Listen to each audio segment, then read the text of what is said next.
Tonight at 5, cleaning up the courthouse. The top judge in the state of Colorado asks for an investigation of sexual misconduct accusations, which rattled the judicial system. So I ask you, if you're going to be mad at me. Plus, an ugly crash closes I-25 for several hours. And police explain the meteoric rise in catalytic converter thefts, leaving Coloradans without any way to get around. I was so mad that if I would have caught the guy, I'd probably end up in serious trouble. And we start tonight with some breaking news. Crystal Kenny's sentence will be thrown out. This is a unanimous decision from Teller County District Court. Now, Kenny is the Idaho nurse who admitted to tampering with evidence in the death of Kelsey Barrett. A 3-judge panel said there were procedural issues with Kenny's plea deal and sentencing. Her testimony helped seal the murder case against Barrett's killer, Patrick Frazee. He was found guilty of murder back in 2019. Now, Kenny pleaded guilty to tampering with evidence. The maximum sentence for that is 18 months. Prosecutors sought and received an aggravated sentence of 3 years, and that's what was thrown out today. In the written decision, Judge Nita Pawar wrote, "The facts the district court used to aggravate Kenny's sentence are disconcerting. However, the district court made findings establishing the majority of these aggravating facts on its own."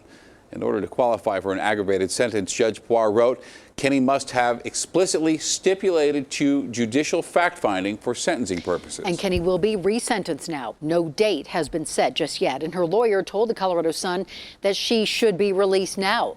We will have continuing coverage of this story for you on Denver7 News at 6 and 10. And there will be an independent investigation into the allegations of sexual harassment and payoffs within the Judicial Department. That was the promise from Chief Justice Brian Boatwright during his State of the Judiciary address today. Denver7's Megan Lopez was there, and Megan, he confronted this issue head on. Yeah, that's right. And he gained a lot of respect from lawmakers that I spoke with for doing that. Now, the Chief Justice, lawmakers, and the governor's office are going to start to form this panel in order to begin that investigation process. But really, Colorado courts are facing 2 major crises. There's the crisis of confidence from these allegations, yes, but there's also the crisis that COVID has created with this major backlog in court cases. As Coloradans, we rise up. We overcome our challenges. If the governor's State of the State address is the biggest political speech of the year, Speaker Garnett, Senate President Garcia. the State of the Judiciary address is kind of like its little brother. We've also hired a new director of finance. Normally, this speech doesn't even get news coverage, but after allegations of payoffs, discrimination, and sexual harassment at the court's highest levels, This will result in a culture change, and we are going to make sure that happens. this time, this speech is a big deal. The conduct described in the allegations, if accurate, is unacceptable and cannot and will not be tolerated. Chief Justice Brian Boatwright called for an independent investigation and said the court has already made serious changes, like replacing its entire administrator leadership staff. We feel this is an important part of enacting real, lasting change. For members of judiciary committees, I commend him for coming in and owning what has happened. It will take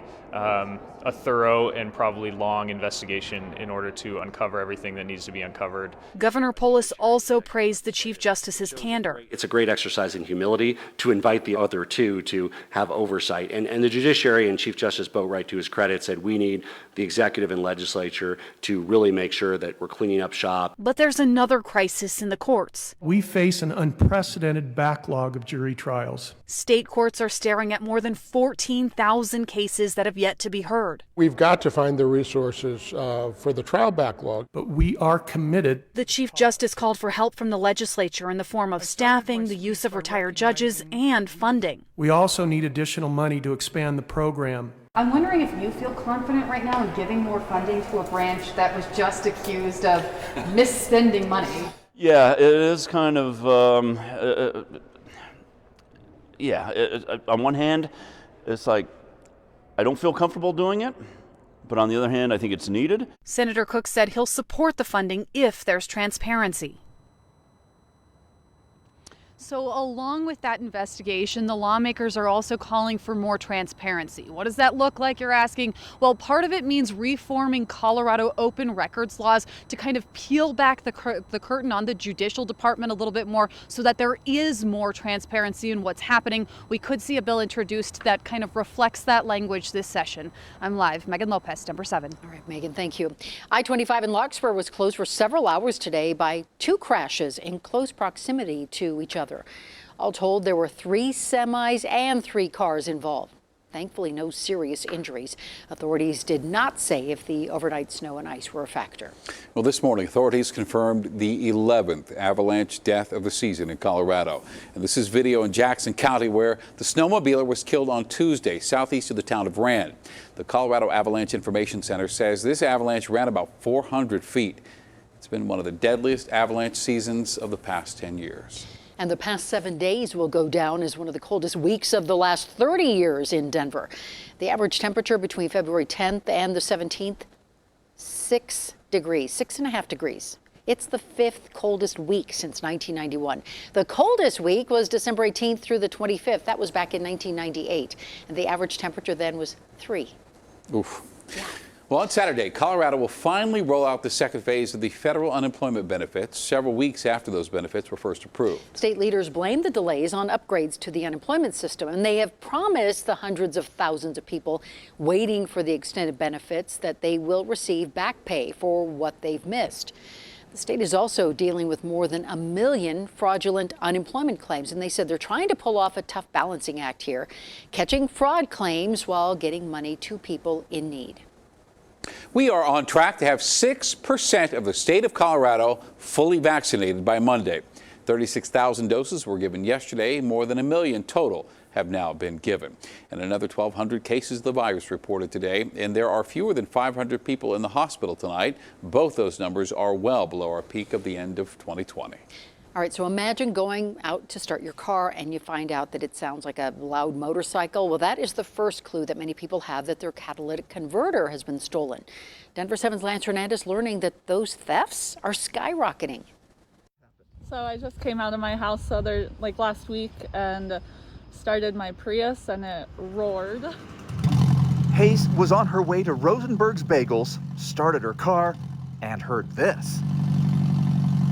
Catalytic converter theft is on the increase. This has 2 catalytic converters. There's one right here, and there's one right here. And they're very easy to take out. Rebecca Hayes knew her converter had been stolen. She'd received prior warning about a theft increase. Well, the email from my mechanic said to curse out loud, and so that's precisely what I did. Denver police say it's not a laughing matter. 15 catalytic converters were reported stolen in 2019. That number jumped up to 257 last year, and in just the first month of this year, 108. They're underneath the car, they're not inside. All you have to do is roll under a car, have a electric saw, and it takes 5-10 minutes. Investigators say thieves looking for a quick buck will steal the converters, which contain precious metals, and sell them to scrap yards. We found them for sale on Craigslist and Facebook Marketplace. It's very quick. The head of the Metropolitan Auto Theft Task Force says someone targeted the Innovation fleet in Thornton last week. 14 catalytic converters stolen within a matter of an hour. You know, that's over $20,000 worth of damage. Mike Greenwell says without more accountability for property crimes, They would cut it off here and probably here. It's only going to get worse. Then until we get the legislative and the judicial side of our government to say enough is enough and start holding people accountable, we're not going to see this go away. We're not going to see it decline. So precious metals, platinum. Lance Hernandez. That's why people want them. Denver7. It'll be clear but cold tonight. Coming up, our next chance for snow. Plus, one couple feels like their restaurant is finally on the rebound after more than a year of living on the brink. January in a pandemic is definitely the worst time you can possibly open a restaurant. And new data illustrates the toll this pandemic has taken on our mental health.